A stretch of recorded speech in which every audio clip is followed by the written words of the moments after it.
بسم اللہ الرحمن الرحیم۔ السلام علیکم۔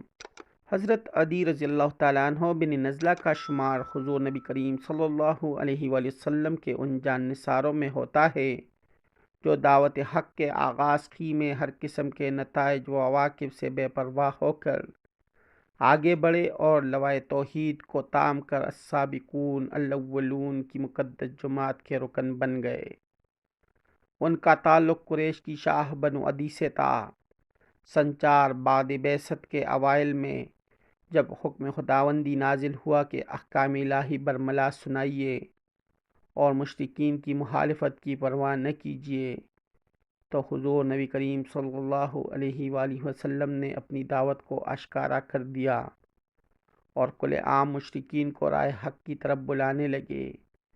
اس کے ساتھ ہی کفار قریش کے قہر و غضب کا آتش فشاں پوری قوت سے پٹ پڑا اور انہوں نے اہل حق پر جور و ستم کا ایسا لامتناہی سلسلہ شروع کر دیا کہ انسانیت سر پیٹ کر رہ گئی۔ جب پانی سر سے اونچا ہو گیا تو سن 5 بعد بعثت میں حضور صلی اللہ علیہ وآلہ وسلم نے صحابہ کرام رضا اللہ عنہم کو مشورہ دیا کہ وہ مکہ سے ہجرت کر کے حبش چلے جائیں، جہاں ایک نیک بادشاہ کی حکومت ہے جو کسی پر ظلم نہیں ہونے دیتا۔ چنانچہ چند صحابہ اور صحابیات رضا اللہ تعالی عنہم کا ایک مختصر قافلہ ہجرت کر کے حبش چلا گیا۔ اگلے سال 6 بعد بعثت میں ایک بڑا قافلہ عازم حبش ہوا۔ اس میں حضرت عدی رضی اللہ تعالی عنہ، ان کے فرزند نعمان بن عدی رضی اللہ تعالی عنہ اور چچا عروہ رضی اللہ تعالی عنہ بن عبد العزیز بھی شامل تھے۔ یہ قافلہ حریت کے ساتھ حبش پہنچ گیا اور اس میں شامل سبھی اصحاب رضا الہی کی خاطر ہنسی خوشی غریب الوطنی کی زندگی گزارنے لگے۔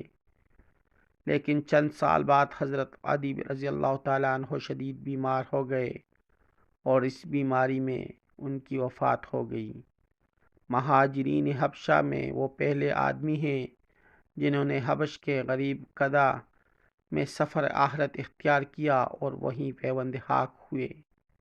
انہوں نے اپنے پیچھے ایک بیٹی آمنہ رضی اللہ تعالی عنہا اور 2 بیٹے نعمان اور نعیم رضی اللہ تعالی عنہم اپنی یادگار چھوڑے۔ حضرت عدی رضی اللہ تعالی عنہ کی وفات کے کچھ عرصہ بعد ان کے چچا حضرت عروہ رضی اللہ تعالی عنہ بن عبد العزیز بھی وفات پا گئے اور حبش ہی میں دفن ہوئے۔ یوں سرزمین حبش کو السابقون الاولون کی مقدس جماعت سے تعلق رکھنے والے بہترین انسانوں کا مدفن بننے کا شرف حاصل ہو گیا۔ حضرت عدی رضی اللہ تعالیٰ عنہ بن نزلہ کے فرزند حضرت نعمان رضی اللہ تعالیٰ عنہ کا شمار مشہور صحابہ میں ہوتا ہے۔ وہ بھی دعوت توحید کے اوائل میں والد گرامی کے ساتھ مشرف اسلام ہو گئے تھے اور انہی کے ساتھ مکہ سے ہجرت کر کے حبش آ گئے تھے۔ والد گرامی کے وفات کے بعد وہ حبش ہی میں مقیم رہے۔ 12-13 سال کی غریب الوطنی کے بعد جب مہاجرین کا ایک قافلہ حبش سے قادم مدینہ ہوا تو حضرت نعمان بن عدی رضی اللہ تعالیٰ عنہ بھی اس میں شامل ہو گئے۔ جب یہ اصحاب مدینہ منورہ پہنچے تو معلوم ہوا کہ سرور عالم صلی اللہ علیہ وآلہ وسلم غزوہ خیبر کے لیے تشریف لے گئے ہیں۔ یہ سن 7 ہجری کا آغاز تھا۔ ان اصحاب کو حضور صلی اللہ علیہ وآلہ وسلم کی زیارت کیے ہوئے 13 برس گزر چکے تھے اور ان کی آنکھیں آپ صلی اللہ علیہ وآلہ وسلم کی دیدار کو ترس رہی تھی۔ مدینہ میں بیٹھ کر اپنے آقا صلی اللہ علیہ وآلہ وسلم کا انتظار کرنا گوارا نہ ہوا۔ سب بڑے ذوق و شوق سے 150 میل کا سفر طے کر کے خیبر پہنچے اور حضور صلی اللہ علیہ وآلہ وسلم کی پابوسی کا شرف حاصل ہوا۔ آپ صلی اللہ علیہ وآلہ وسلم 13 برس کے ان بچھڑے ہوئے جان نثاروں کو دیکھ کر بہت خوش ہوئے۔ ایک ایک سے منگانے کا فرمایا اور ایک ایک کی پیشانی چومی۔ پھر ان سب کو خیبر کی مال غنیمت میں شریک کر کے دوسروں کے برابر حصہ دیا۔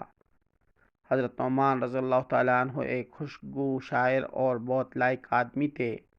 امیر المؤمنین حضرت عمر فاروق رضی اللہ تعالیٰ عنہ نے انہیں بے احسان کا عامل یا مغسل حراج مقرر کر دیا۔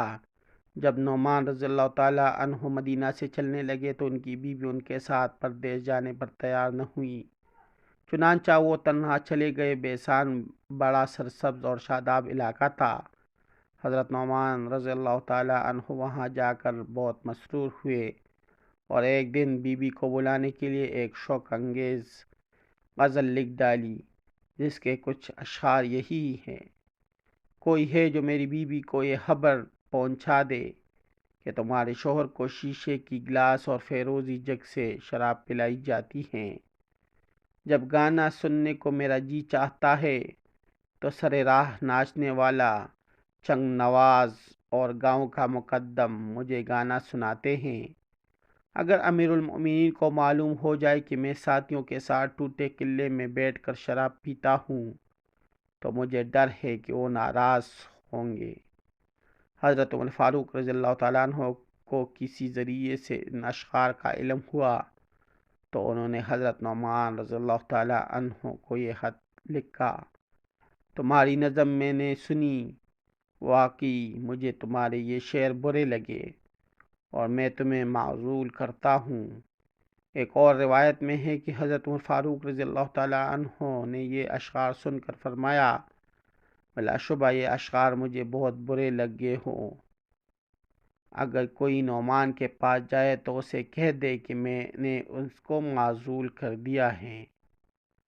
علامہ ابن سعد رحمۃ اللہ علیہ کا بیان ہے کہ حضرت نعمان رضی اللہ تعالیٰ عنہ نے خط لکھ کر یا خود حاضر ہو کر صفائی پیش کی کہ یہ محض شاعری ہیں، حقیقت سے اس کو کوئی واسطہ نہیں، لیکن حضرت عمر فاروق رضی اللہ تعالیٰ عنہ نے ان کا عذر قبول نہ کیا اور فرمایا: ایسے اشعار کہنے کے بعد تم میرے عامل نہیں رہ سکتے۔ معزز ناظرین، اگر آپ لوگوں کو میری ویڈیو اچھی لگی ہو تو میرے چینل کو سبسکرائب کریں، اس ویڈیو کو لائک کریں اور دوستوں کے ساتھ شیئر کریں۔ انشاءاللہ آنے والی ویڈیو میں پھر ملاقات ہوگی، تب تک کے لیے اللہ حافظ۔